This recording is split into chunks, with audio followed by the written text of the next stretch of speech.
All right, I hereby call the hot mic. The March 21st, 2022 Planning Commission to order. Madam Clerk, will you do a roll call? Commissioner Rubio? Here. Here.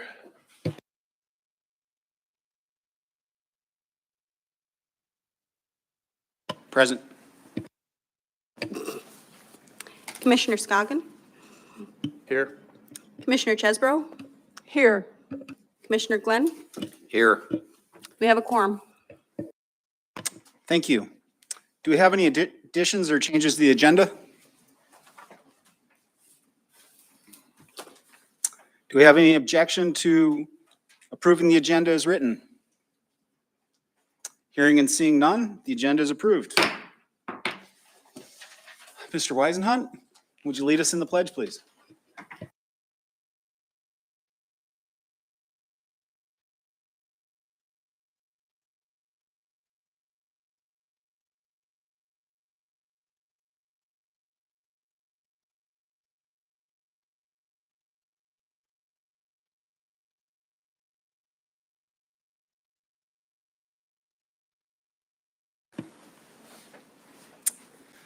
All right, the consent agenda tonight consists of our regular meeting minutes from February 28th, 2022 and March 7th, 2022. There are no introductions. They're for quasi-judicial or legislative matters. Is there any objection to approving the consent agenda as written? All right, hearing and seeing none, the consent agenda is approved. All right, this brings us to audience participation. Any member of the audience that would like to speak on any matter that's not before us tonight for 3 minutes, you'll have 3 minutes to speak.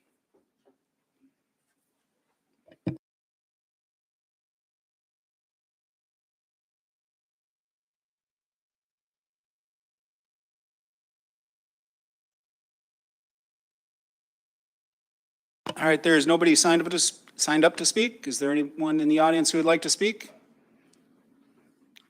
All right. Is there any objection to closing the, online? Do we have anybody online? Nobody online, Mr. Chair. Nobody's online. Is there any objection to closing public participation? Hearing and seeing none, public participation is closed. All right, the next matter is a quasi-judicial matter. So to ensure a fair process, the following, I left too much in the script. To the members of the commission, do you or any member of your immediate family have a substantial financial interest in any property affected by this decision, or you recognize a foreseeable profit as a result of this decision? This is in respect to PC 22-04. Hearing and seeing none, have you received or otherwise engaged in ex parte contact with the applicant, appellant, or other interested parties or members of the public concerning the application either before, during, or after this matter was submitted for decision? Hearing and seeing none, are you able to be impartial in this decision? Can I get a couple of head nods down there? Yes? All right. All right, before the board is Resolution PC 22-04, conditional use permit in accordance with MSB 17.17 Denali State Park Special Land Use District for the operation of a commercial use at 10578 East Walter Way, tax ID 29N05W33 West 33D012 within Township 29 North, Range 5 West, Section 33, Seward Meridian. The applicant, Steve Van Troba, with staff, Mr. Weisenhunt. Mr. Weisenhunt, would you give us a presentation, please? Thank you, Mr. Chair. Good evening. My name is Mark Weisenhunt. I'm the planner assigned to process this request. Request for a conditional use permit was submitted for the operation of a commercial business within the Denali Special Land Use District. And the business has been operating, according to the applicant, since 1997 at this location. A brief history of this property and this operation is in 1997, the applicant obtained a conditional use permit for this very business, but at a different location. That location is about 1,000 feet away at parcel D6 and D21 within TRS 29 North, 05 West, Section 33. However, that conditional use permit was never exercised at that location. In 2015, the borough began receiving some complaints about this operation for you tonight. That information starts at page 59 of your packet. Ultimately, in 2018, the officer realized there was a discrepancy between the issued conditional use permit location versus where this was actually operating, and requested that the operator apply for a conditional use permit. January 2019, Mr. Ventrova submitted his first version of the application, and we worked with him for a couple of years trying to get a complete application and obtain all of the relevant information. We weren't able to get all of the information that we requested. However, just in December 2021, Mr. Ventrova requested a public hearing in front of you tonight, which is how we're here. So our public notice process on January 31st, 2022, public notices were mailed to all property owners within a 600-foot radius of the property. A total of 12 notices were mailed. This is not within a community council, so there was no community council notification. The notification of the permit application was published in the January 28th, 2022 issue of the Frontiersman. The application was posted on the borough website on January 27th, 2022, and we did not receive any comments from the public in regards to this request for conditional use permit. We do have some handouts for you tonight. One is an email from the chair, and he was asking about the public notice and asked whether it went to the State Park Division of the state. And we here have a specific contact whenever we need to notify state and state lands. And so we sent that to our contact, who was George Horton at the time. On March 10th, we did get an updated individual for the point of contact, and we sent it to her on the 17th of March, just as a courtesy FYI. And she did, there's an email attached, and she did note that she would forward that on to make sure the appropriate persons receive it, which I suspect Mr. Horton did as well. And the other handout is a response from the applicant. And you'll see that there are some comments from him in regards to the draft Planning Commission Resolution 22-12. And there are certain numbers on there. Starts at 15.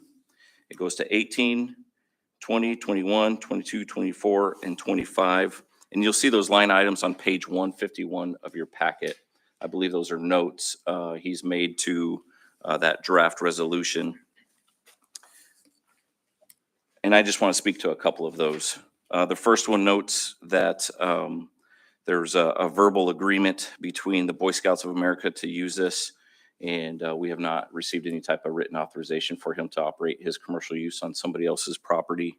In fact, on the 22nd of February, he noted that they were effectively at a disagreement on whether he could or could not use the property, and we did not receive anything in writing.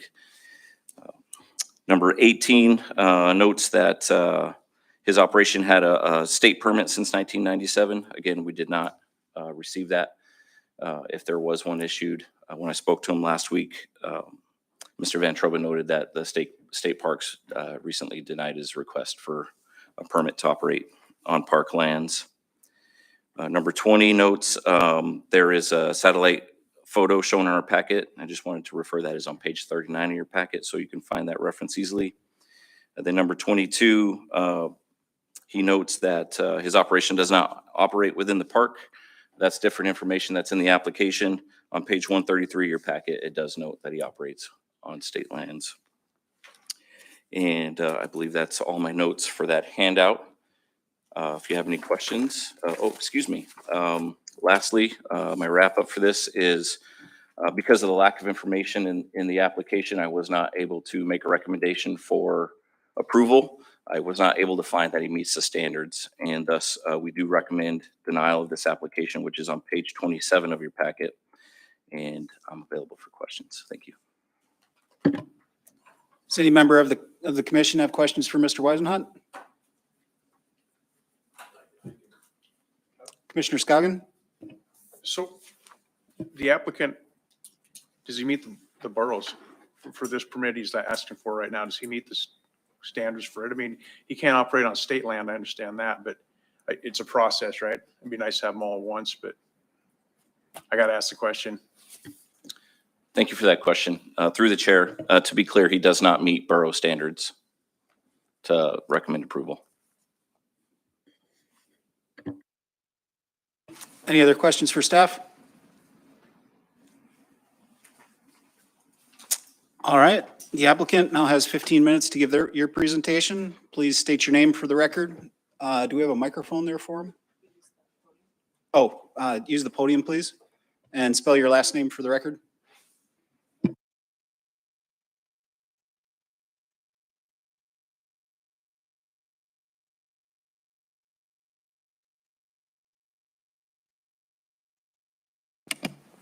My name is Steve Van Troba, and I'm the owner of DNS Alaska Trail Rides. We've been operating this business since 1997, and we had a conditional use permit at that time. There was a clerical error made by,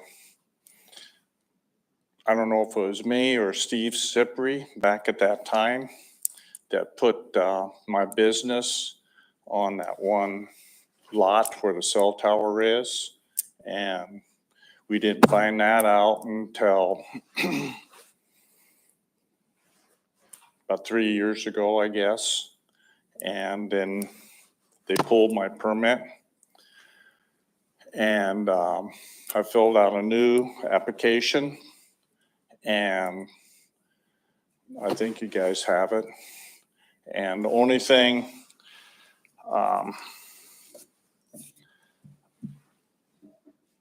I think is unresolved on this is the easement survey. And Pamela Ness came up, and I showed her the markers that the landowner set when I bought the land, and and she said I was had my barn X amount of feet on the property line, and I owned both lots. And she said I had to move them. If I didn't, she shut me down, and she threatened to go to Princess and jerk my contract with them. And I told her that'd be the biggest mistake she ever made in her life, to threaten me like that. Anyway, that was in 19, and 20 and 21 we've been shut down because CDC didn't allow the cruise ships to come up, and so that killed our business. And we are gearing up to operate this year. We open May 12th and close September 18th. With all that, I think the biggest sticker here is as-built survey. And if I was going to do the as-built survey, it would cost me pretty close $14,000 to $17,000 to do the survey. And I told Mark that I moved the barn according to what Pamela Ness told me. And I moved the barn. It cost me 15 grand to move the barn and reassemble it. And she took pictures of it, and you've probably seen here that, and she okayed it. Looks like I moved it, which I did. So I don't know quite what Mark is saying, that he denies my permit because of I don't want to pay for the as-built survey. And I told Mark that if the borough wants to know the exact lines to tell me were to move my building, how far from the lot line, then they should provide me with that lot line and the measurements, how far back. Because I moved it with best ability I had by the lot lines that the original owner, Sonny Craigness, made when he made that subdivision. So with all that, is there anything else that's hampering this, Mark? I don't want to interrupt your time. Oh, go ahead. I don't think Sir- there's sir, that many people here. Sir, this is your time to present. There'll be a follow-up for questions of you and then Oh, also okay. for staff. So anyway, to my knowledge, I thought I answered all the questions Mark asked. So to me, it's the as-built survey that's holding the whole thing up. Mark wants the exact location, and in order to do that, the borough has to show me where those points are. And once they show that, if I'm off, I move another 4 or 5 feet of the barn, and that's no big deal. But to my knowledge, it's moved to what Pam Ness talked about. Thank you. Thank you. Do we have any questions from the commission for the applicant? Oh, I'm sorry. Commissioner Allen? Sir, I'm sorry if I'm not totally clear, but so just so that I'm following this correctly, you had a permit since the 90s for a property that was actually 1,000 feet from where you're actually doing business. Is that right? Okay. And then Ms. Ness came and told you, hey, your barn, and I looked at the photos here, I got them up on my computer right now. The barn is on the property line, so you're gonna need to move it. And did she tell you exactly where you needed to move it to at that time? She told me that the barn was 10 feet over the line. Okay. All right. And so how far did you move it when you had it moved? And you said it cost you, what, 15,000 bucks to move it or something? The way the barn and the property line sits, it's kind of on an angle. Okay. The barn it's moved.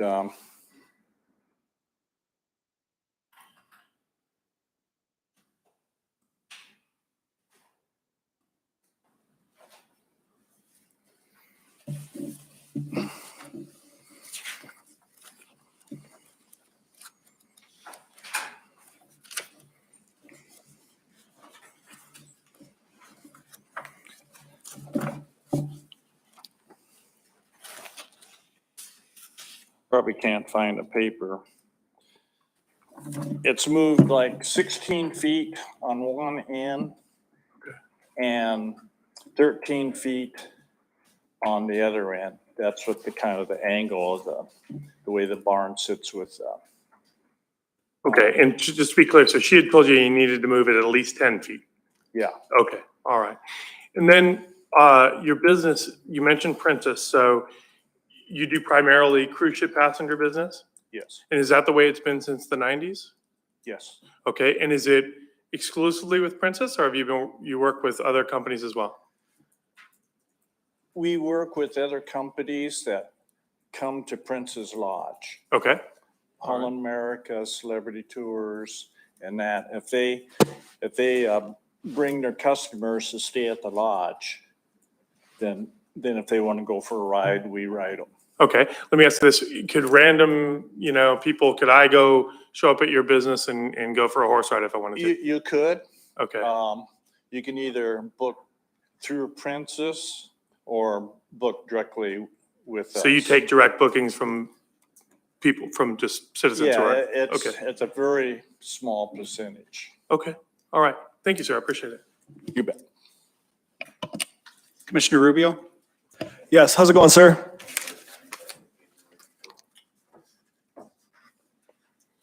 I believe it was page 139 he was referencing on his site plan, I Oh, believe. thank you. Sure.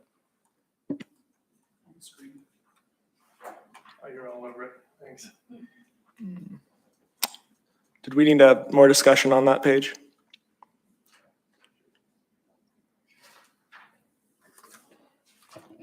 Because you answered my question.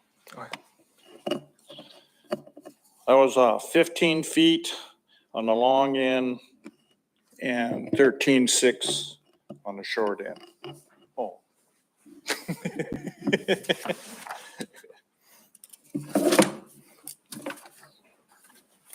You guys are quick. Is that all the questions? Commissioner Rubio. Commissioner Rubio had a question. So you may have already answered this, but is it your understanding that the only hangup is the as-built survey? To me, that's only hang up that I know of. And so to follow that question up, why haven't you just paid to get the as-built survey? It cost $14,000 to $17,000, and that was 2 years ago. Okay. Thank you. You're welcome. Any other questions? Yes, Mr. Van Droba. So when you take the trail rides, you do go on property that is owned by the Boy Scouts and the state park, is that correct? That's correct. And before the borough sold the land to the Boy Scouts, when I asked Steve Sipri in 97, do I need a permit to have my rides on borough property? And he told me, no, who's going to notice? So I didn't get a permit, which probably was my mistake. But anyway, in 99, I found out that the guy who had the gold claims didn't file. And so that left the claims open to anybody. And Leonard Craigness told me about this because I needed a place for my wagon. And anyway, so I went to the state mine and filled all the permits out, and we received the 210 claims, 20 acres per claim. And then those claims were switched from my name to Sharon Powers' name, which is my wife. And through the state, I have all rights to access my claims. And the trails that I have accesses the claims, the trail rides on my claims on the north side of No Name Creek. And it was kind of controversial between me and the Boy Scouts, and I don't know what year it was, but a guy came and he says, I don't give a damn what you guys do, just don't go on the other side of the creek. And I said, I don't need to go on the other side of the creek. If I want to mine, the gold's right here. And that's the last time I heard about from the Boy Scouts. And if you look in the state statute, it says that I have all rights to occupy my gold claims. And if I dig, I gotta put back, to the original state, fill the holes, plant trees and that. And I'm not into that. Can I ask one more question, sir? Sure. So am I understanding that you have gold claims and the the path to the gold claims goes through the Boy Scout land? Is that right? Is that what Yes. I'm hearing? And through the park land? No, Not through the park? no. I think there's, in your packet.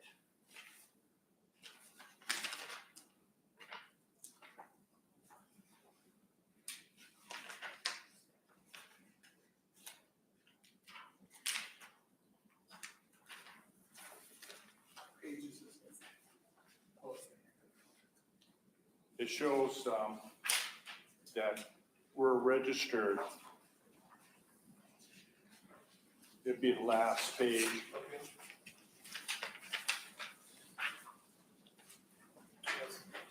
Can you speak into the microphone, sir, for people that might listen to this later?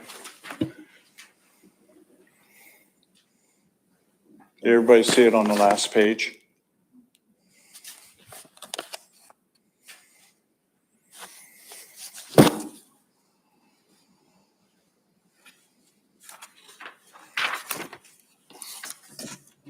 Thanks.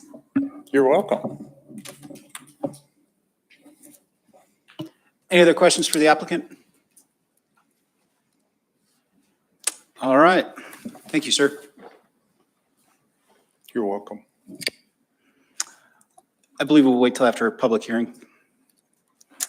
All right, so we'll now open the public hearing for PC 22-04.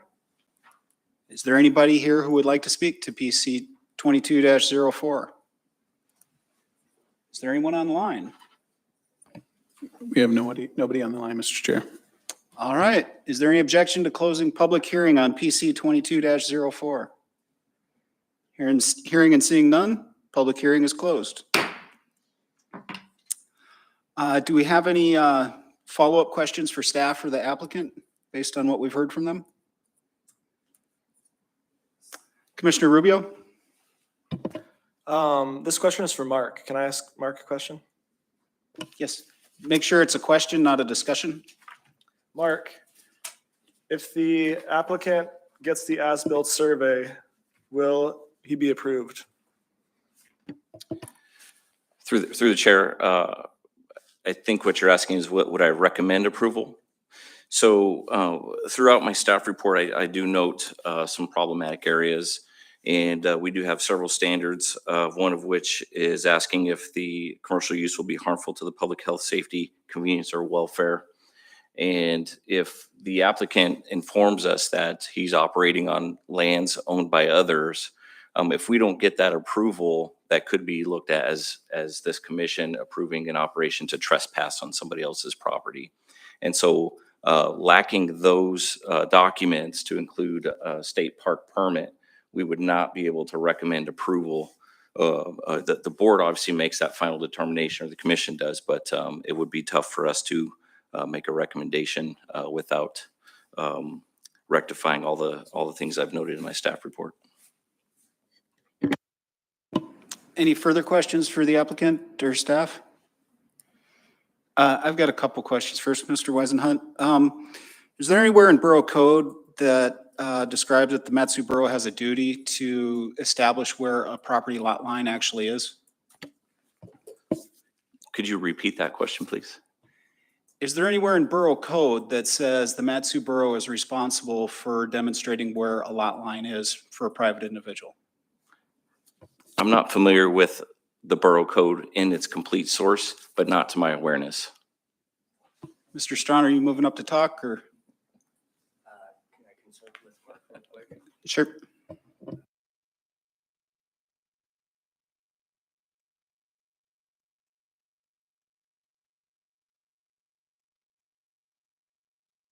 I think he also misunderstood. All right, so for a follow-up question on that, strictly related to the setback issue, would vacating that interior property line solve the need for an as-built survey at this property? To the chair, so the applicant did do a pre-application in 2019 to do that very plating action to resolve that. But he chose not to move forward for various reasons. If he wants us to speak on that, I would welcome him too, but I suspect it's for the same reasons he didn't want to provide the current as-built, and it's related to cost of the surveys. Thank you, Mr. Weisenhunt. Any response from the applicant on what was just asked?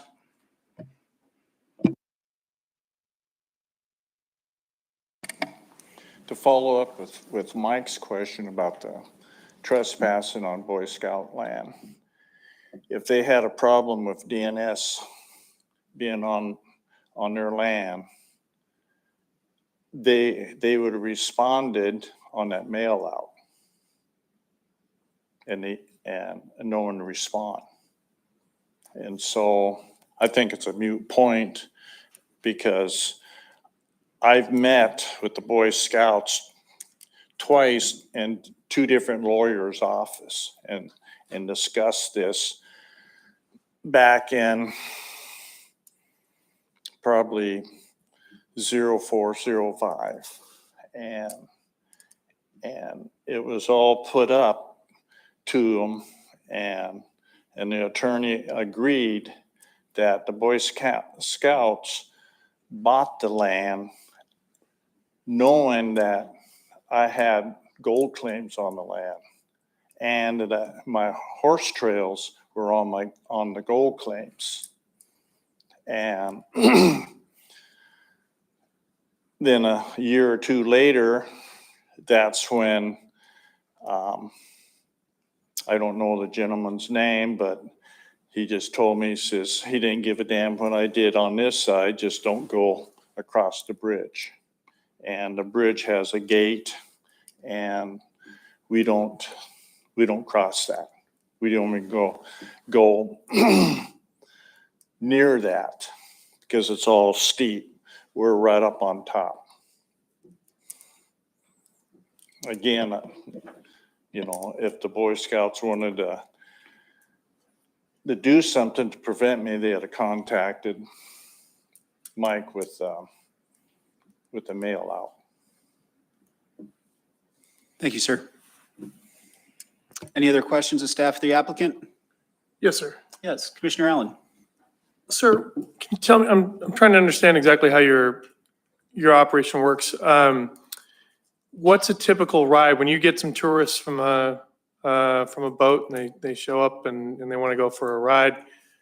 How long are you taking them? How long is the trail? Is it a loop? How's that part work?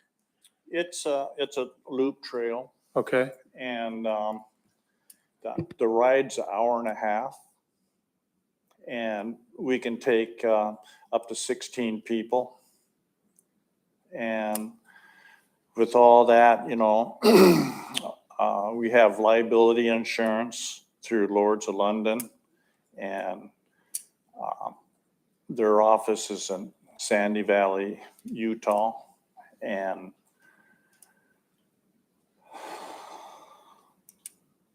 they require us, well, Princess and anybody in business with tourism has to have liability or they're going to get sued sometime or later. So we abide by the insurance laws, one wrangler for 4 people.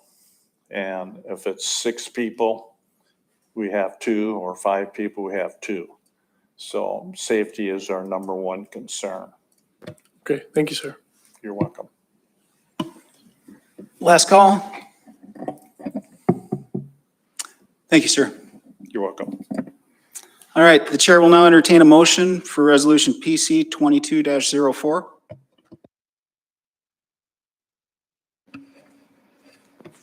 Also move.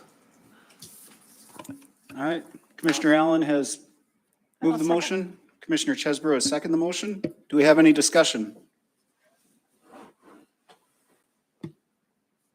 Yes, just very briefly. Commissioner Allen? Thank you, Chair. You know, it seems to me that we have these regulations in place, and they're very well-meaning, and, you know, 9 times out of 10, They need to be followed to the letter, and that's very important. And they have strong public policy reasons why we should do that. But then there's times when I feel like this is on the side of bureaucratic red tape and not sound public policy. And, you know, I read this packet for the last meeting because I thought that's when we were going to address it. But as I look it over again and have this discussion, I just really feel like this time we're falling on the side of unnecessary red tape here. And I'm just very loath to shut down a guy's business because of the reasons that I'm seeing here. I just think it's too much. And for somebody who's running a very small seasonal business like this, a $14,000 survey is very significant, I think. And so, anyway, so I'm inclined to support DNS in this. Thank you.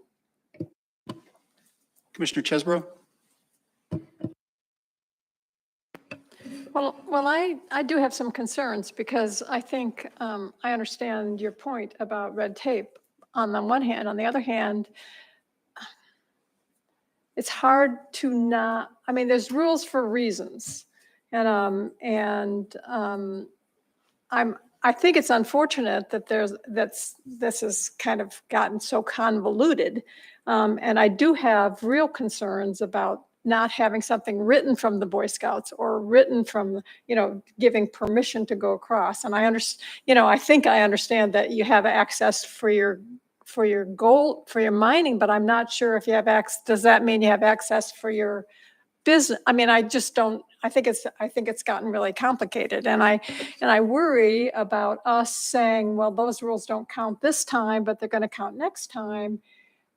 Just because it's, in some ways it's a burden on everybody to try to have the right kind of information. So anyways, I'm in a quandary. Any other comments from the commission? Yes, on this. Commissioner Scoggin? Yeah, the only thing I'm going to just throw out there, I don't really feel like the state land, when we issue a gravel permit, I don't know that we have to have everybody else's permits. There's just one of many permits. I don't think that should come into play. The Boy Scouts, it's on borough land, but getting started somewhere, and I feel too, we know what COVID's been like for everybody, and 2 years without any business, it's pretty tough.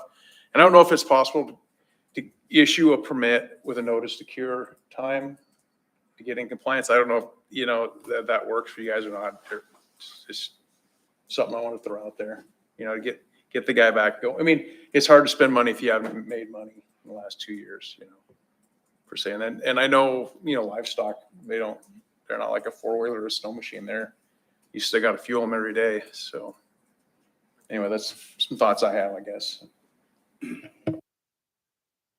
Commissioner Glenn? Yeah, pretty tough situation here.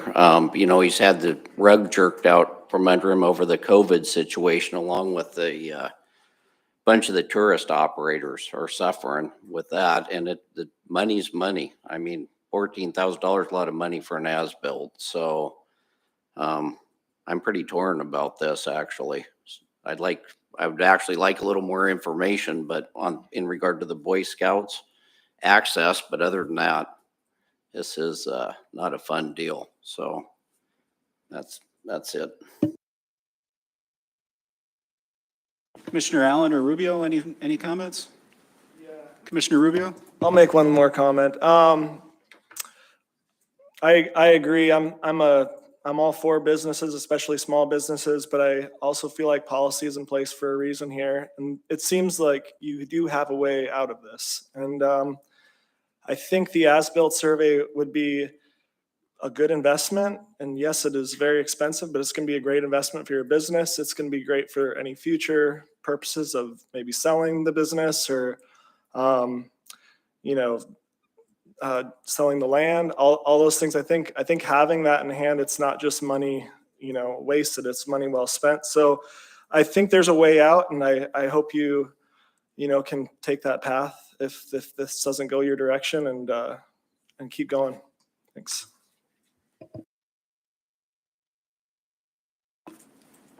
Any further comment?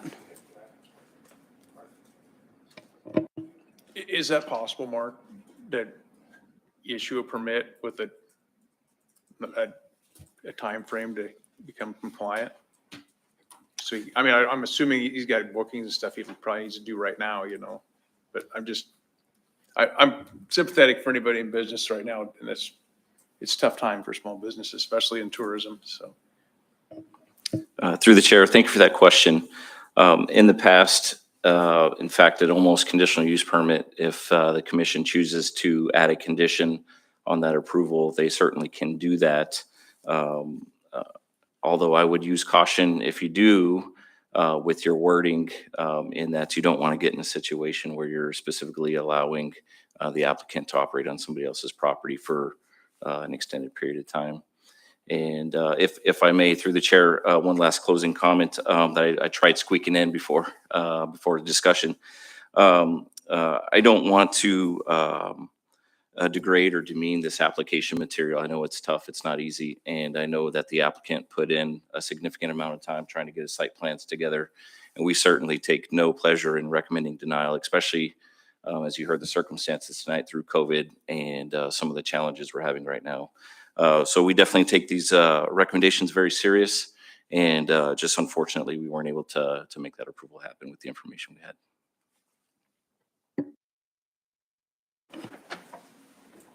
Any other comments from the commission? Mr. Weisenhunt, I have kind of a question of procedure, I guess. So I understand that because of the clerical error or whatever happened back in the 90s, that the assembly waived the application fee for this permit. If this permit was denied tonight and the applicant chose to apply in the future, would he incur that fee for reapplying? And I guess what I'm leaning towards is, if not, well, we'll stay away from the if not. Mr. Chair, if you could just give me a second to read through that resolution again, and so I can be very familiar with that language. Thank you. So I guess while Mark's looking that up, I get it. I've been around horses all my life. They're expensive, and it's been a tough couple of years. To Commissioner Scoggin, I really don't like the approval with the conditions that you satisfying before you open. It happens on some of the other establishments where we're waiting for a fire marshal inspection or something like that. This one, for whatever reason, has been in process for a long, long time. And I just kind of have trouble, if the problem could be fixed, why hasn't it been fixed yet? Is 2 months going to make a difference? And it's tough, and I recognize it's tough, and I'm hoping that, did you get through that? Go ahead, Mr. Weisenhunt. Thank you, Mr. Chair. On page 127 of your packet is the second page of 2 for resolution 21-085 by the Assembly, and it states, be it further resolved, this is a one-time fee waiver and shall expire 2 years from the date of the adoption of this resolution. So I would take that as this is his one-time fee waiver. If he were to come back a second time, he would likely either need to get a second request or approval to waive it from the Assembly or pay the $1,500 application fee. Or could this be deferred to a future meeting?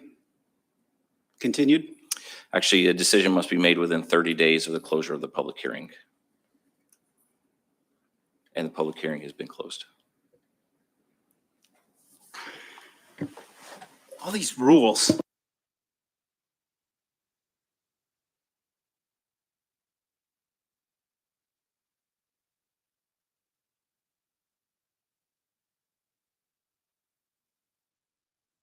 It's a bit unusual. I'm looking at legal, who is trying hard not to look up. Would it be appropriate for the applicant to speak? Or could I ask the applicant a question? Staff would not object, but as a reminder, I'm here representing staff on this, so. Okay.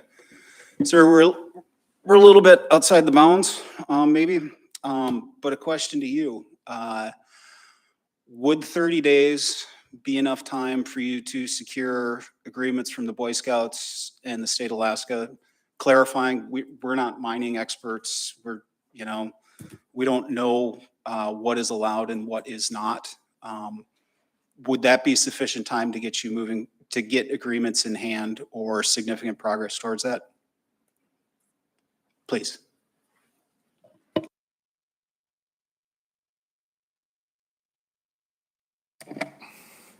I don't mind going to the Boy Scouts to see what they have to say. I left my hearing aids at home, so I can't hardly hear you guys. What was the second question? In the state of Alaska, again, we don't know mining claims. We don't know those agreements. We've seen that you operate on, state of Alaska parkland and then also the Boy Scout land. Would 30 days be sufficient time for you to get written confirmation that is allowed? Confirmation on my mining claims or Sharon Powers for? Confirmation of approval to operate your trail ride business on those lands. I have no idea. Stuff happens slow. And I hate to say 30 days and they haven't responded, then I'm out of luck. You know what I'm saying? Thank you, sir. Yes, I do. And I just want to make, Sir, say sir, something else, sir, we got 35 head of horses sir, and it's past your time for making your case. well, you're talking about putting me out of business that I've operated for since 97. And Sir, I- we understand. We understand. We're trying to work within Borough Code.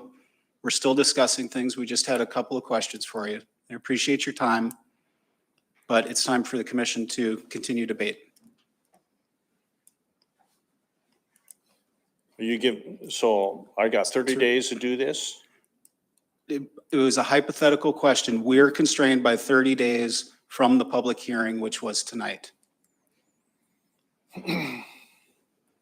What happens if they don't respond in 30 days? Sir, I don't know. We don't have a resolution or an amendment to the resolution to address any of that. This was a question. I appreciate your time. Now we need to get back to our debate. So at this time, you're denying my permit. I've not called a vote. We have not denied the permit. We have not made any changes to the resolution on the table right now, which is currently for the approval of your permit. So I ask you to please sit down and let us continue the process.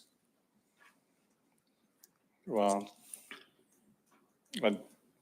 I meet with these guys, I know the state's easy. Sir, thank you. You bet.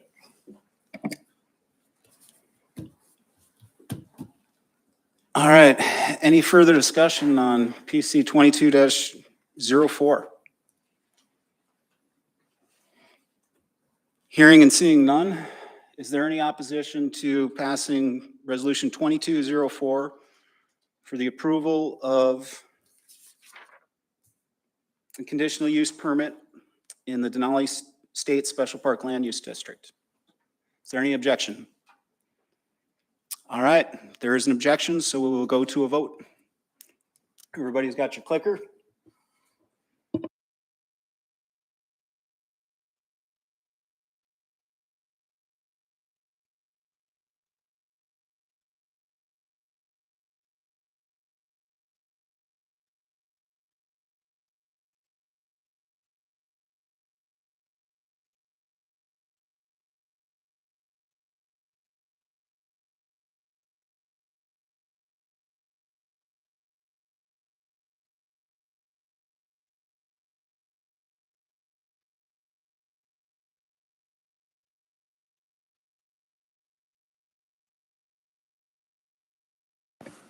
For those listening online, we're just double checking with one of the voting clickers. It's not working correctly.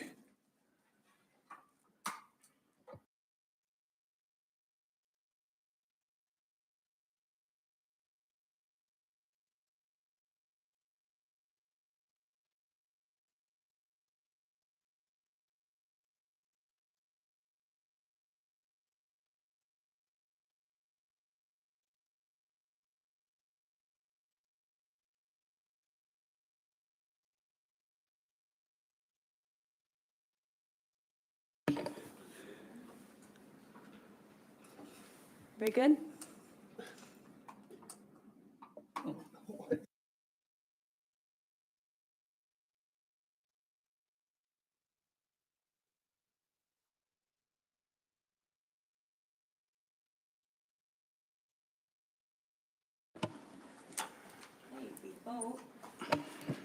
It's 2 yeses and 3 noes.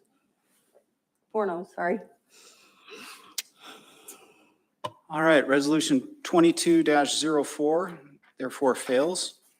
The commission will now need to make a resolution of finding of fact. The chair will entertain a motion for finding of fact supporting the denial of resolution 22-04.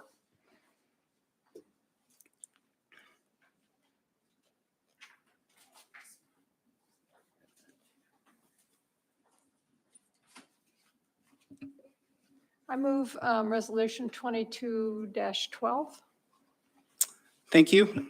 Commissioner Chesbro has moved PC Resolution 22-12. Is there a second?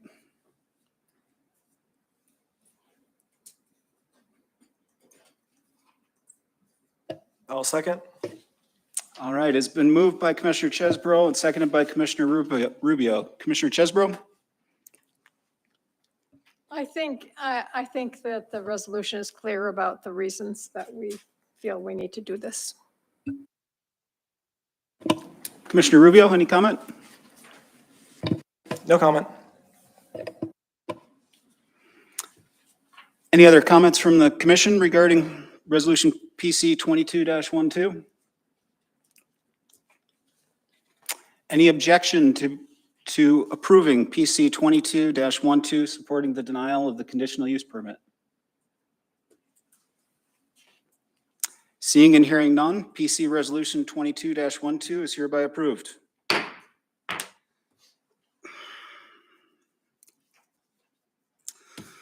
All right, next up, resolution of the Matanuska-Susitna Planning Borough Commission regarding an ordinance increasing the separation distance between gravel extraction and the seasonal high water table from 4 feet to 10 feet. Staff is Mr. Strawn. Please give us your presentation. Say that again? Please give us your presentation. You bet. Mr. Chair, members of the commission, Alex Strawn, Planning Director for the Matsu Borough. This ordinance is at the request of Assemblymember Sumner. The logic behind the request is that when mining operations go to within 4 feet of the seasonal high water table or closer than 10 feet within the seasonal high water table, an on-site soil absorption system or septic system cannot be placed on that parcel legally in accordance with DEC regulations. You need 10 feet in order to do a conventional on-site system. And then also there's the added protection in case there's surface spills. There'd be extra filtration to protect water table from the event that occurs. That's kind of outlined in the informational memorandum. And if you have any questions about DEC regulations or borough code or how this works, I'm happy to answer those questions. Any questions from Commissioner Chesbro? So I have a question about the reclamation process. When they reclaim these lands, do they add anything? Or is it just right down where the 4 feet is? Yeah, so that's a good question. The conventional way to do reclamation is when you have virgin forest at first, you take out all the trees and then you push up all the stumps and overburden or soil, waste material out to the edges to create the 10-foot berm that's usually required for these types of operations. And then at the end of operations, in theory, they take that and they spread it out back across the pit and then reseed. That's the conventional way to do reclamation. It doesn't always occur like that, especially if you have a grandfathered pit, which may have already sold off all of their material. But when we require a reclamation plan, that's typically what's submitted. Any other questions? Commissioner Scoggin? There's one on this. So the permit owners are the gravel owners right now, the people who have gravel permits in the valley. Were they notified about this? Was there sent out? I mean, I know there's public, but I'm just wondering, was anything sent out to them, a letter or email, any kind of notification just specifically to these guys? Yeah, I gave a notification to Alaska Rock Products Association, which has several gravel pits as members. I spoke with a few people. Nobody knew about this except Alaska Rock Products, who's more of a lobbyist, I guess, for some of the bigger gravel. And there's also, there's several other uses for that property other than housing too. It could be a parking lot for a commercial building. It depends on the location, right? I hate to think that the septic system is a driving factor to lose 10,000 yards of gravel per acre in these gravel pits. And it's going to increase the amount of gravel pits in the valley. And it's tough enough to find a neighbor that wants a gravel pit already in there. And there's a whole list of reasons that, it's, first of all, it's a private property owner.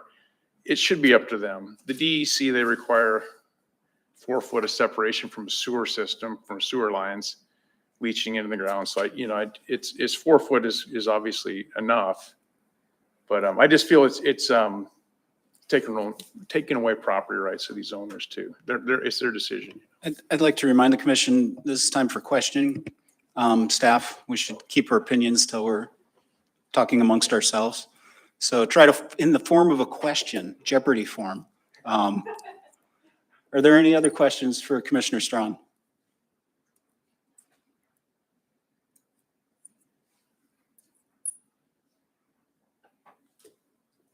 Well, that was easy enough.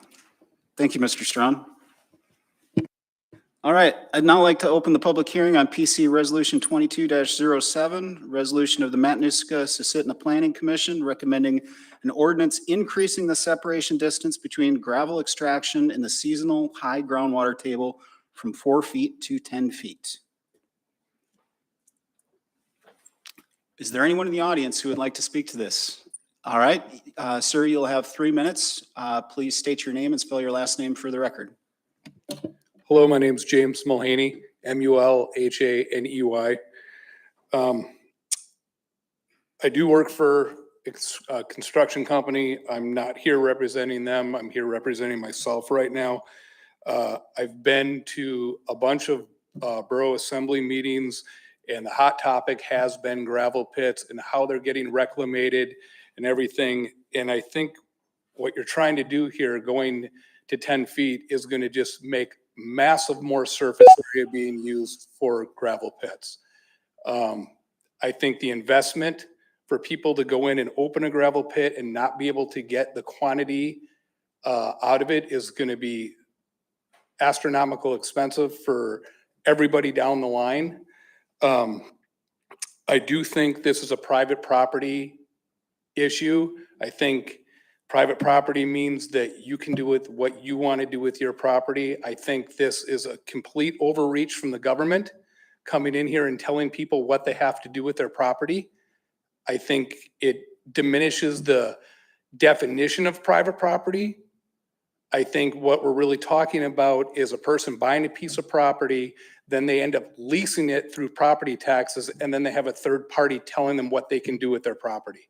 And I think that is totally wrong for the definition of private property.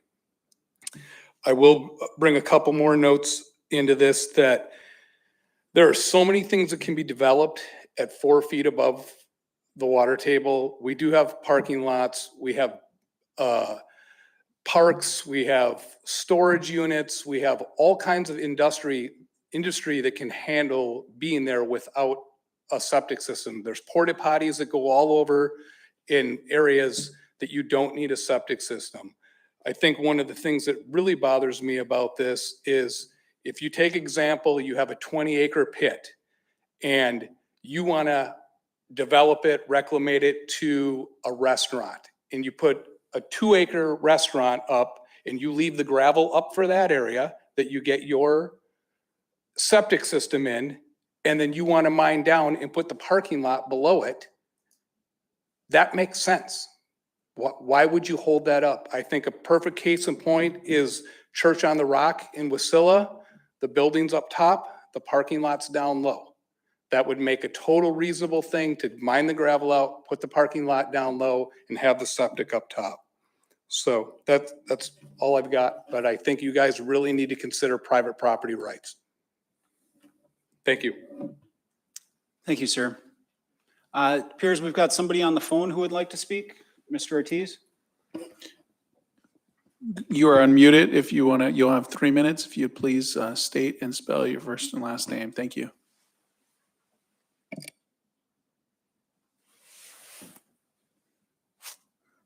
Whoever's online, you're unmuted. If you want to go ahead and testify, you'll have 3 minutes. If you'd state and spell your first and last name, please. Thank you.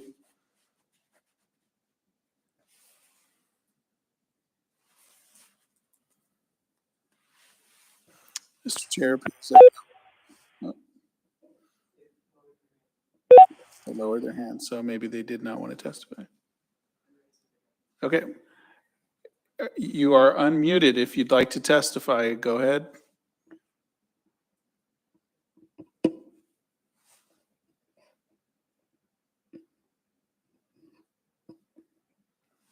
We are not getting any response from them, Mr. Chair. All right. Seeing no one else in the audience, not sure what's going on online. Is there? We'll just give it a third try. I hope it's a charm. You are unmuted. If you would like to testify, go ahead and speak. You'll have 3 minutes.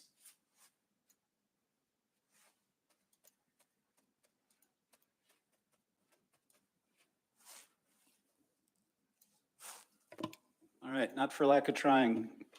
Is there any opposition to closing the public hearing on PC Resolution 22-07? Hearing and seeing none, public meeting is closed.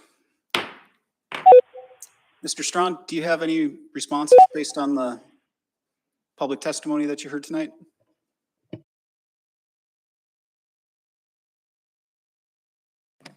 I guess I would say I appreciate the comment about the notification. We do have a list of all the gravel pit owners, and I'll definitely send it out before it gets to the assembly public hearing to everybody on that list.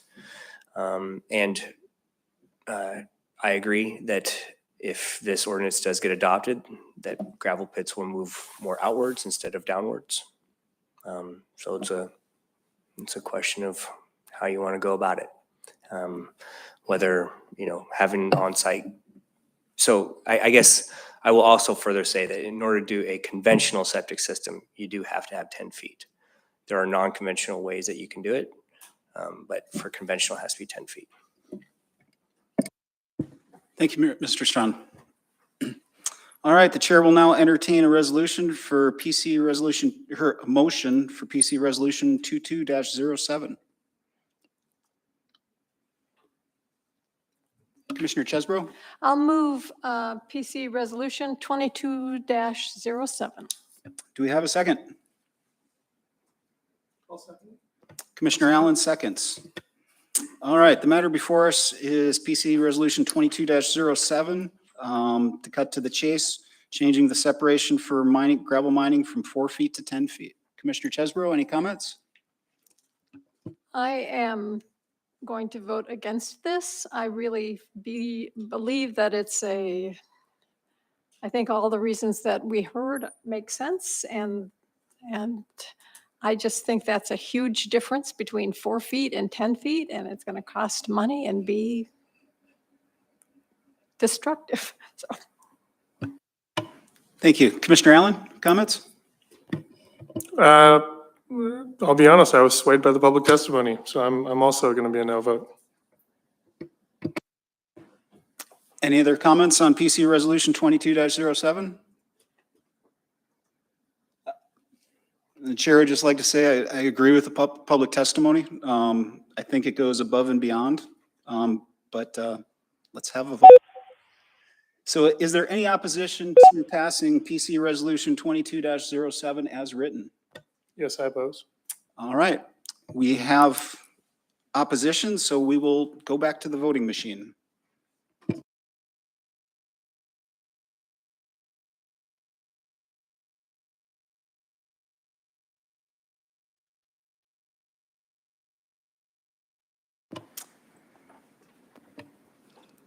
Everybody voted against it. All right. So PC Resolution 22-07 has failed to pass. As directed by the Assembly, they would like input from us when we do not pass legislation that they have suggested. Would anybody like to introduce a motion to express our thoughts?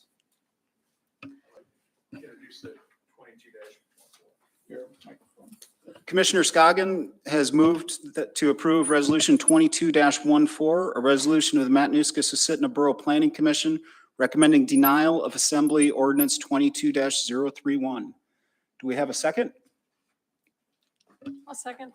Commissioner Chesbro has seconded. Commissioner Scoggin? Any comment?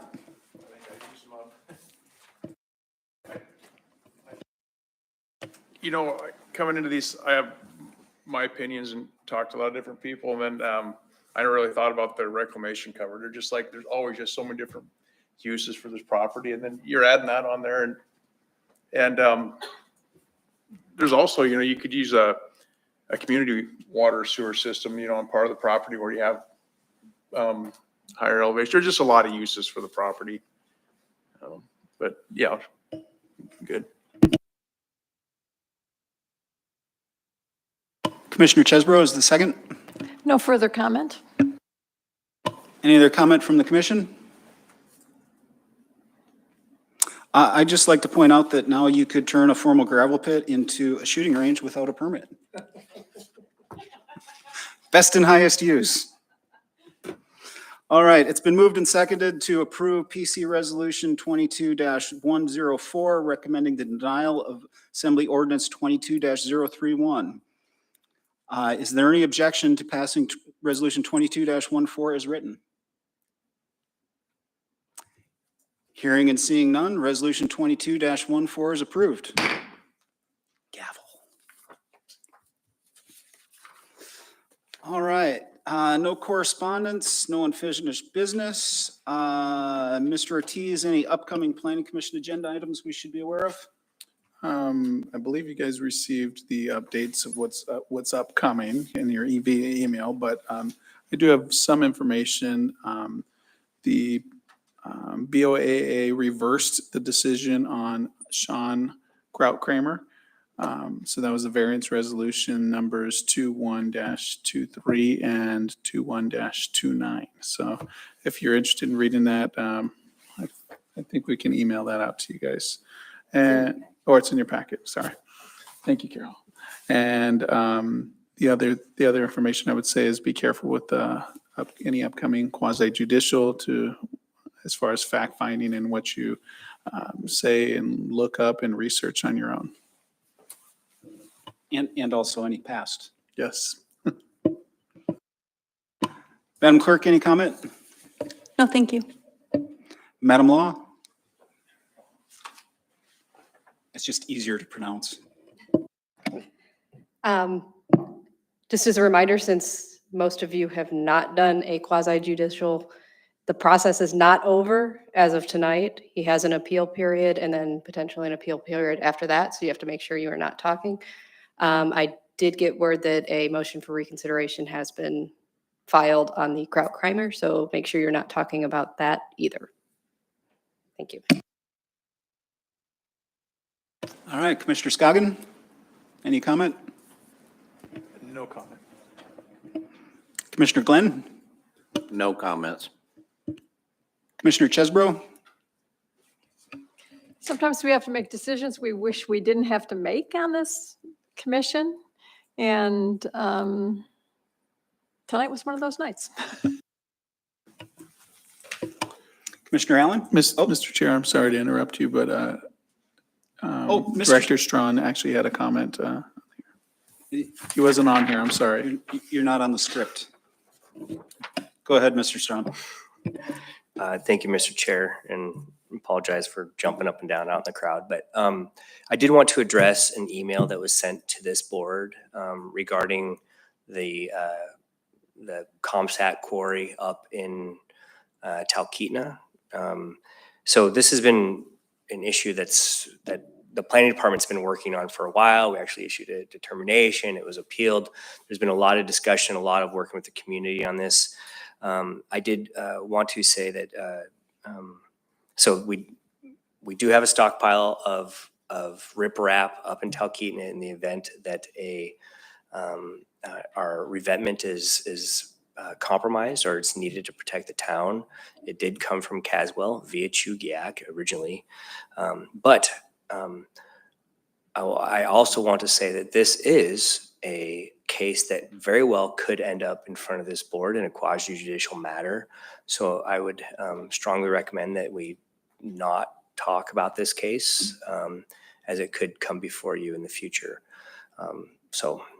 If you did want to talk about it, we might be able to make that happen with advertising, things like that, but I would recommend not because it could come before you. So. Thank you, Mr. Strong. Commissioner Allen, any comments? No, sir, thank you. Commissioner Rubio? No comment.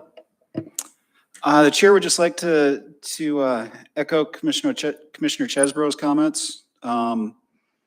It's not hard. We're all doing the best we can. It's needed, and I hope we're making for a better valley for the future. And with that, March 21st Planning Commission meeting is wrapped up at 7:13 p.m.